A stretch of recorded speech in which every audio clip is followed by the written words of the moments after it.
Ang gulo ng mundo, no? Hindi mo alam kung kailan ka magiging masaya.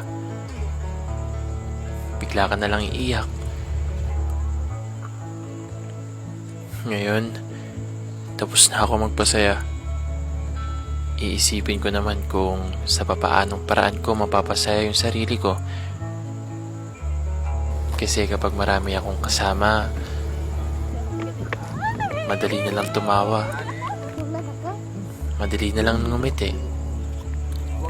Pagkatapos nun, uwian na. Doon na magsisimula yung realidad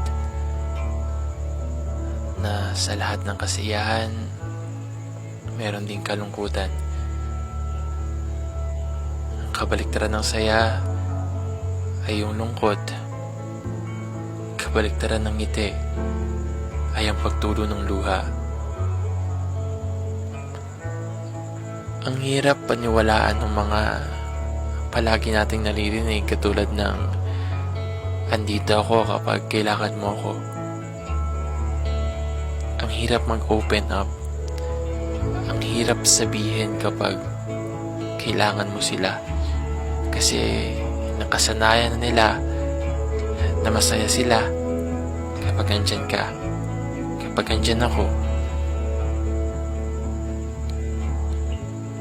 Ang hirap ibahagi. Kasi mas masarap kapag kinikimkim. Mas masarap kapag sinasarili. Yung aasa ka na lang sa oras na kalaunan matatapos din. Naisip na natapos mo yon ng hindi na problema yung ibang tao. Ang lungkot ng buhay, no? Yan yung totoo. Hindi naman palaging masaya. Meron din palaging lungkot. Siguro dapat simulan na natin na ibahagi yung kalungkutan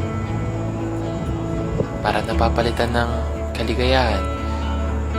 Nasanay kasi tayo na lagi lang masaya, na hindi pinapakita yung lungkot. Kailan natin sisimulan yun? Sana hindi na ipagpabukas. Sana masimulan na ngayon.